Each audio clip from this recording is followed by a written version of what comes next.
Hello everyone, how are you doing? This is MD Tech here for another quick tutorial. In today's tutorial, I'm going to show you how to remove the slide number from being displayed on the bottom of your Microsoft PowerPoint presentation.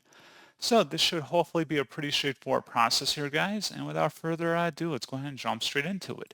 So all you have to do is select the Insert tab at the top, and then above text, you want to select Header and Footer.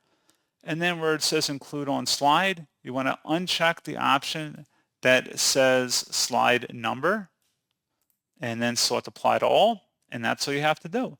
So pretty straightforward process, guys. And as always, thank you for watching. I do hope that I was able to help you out. And I do look forward to catching you all in the next tutorial. Goodbye.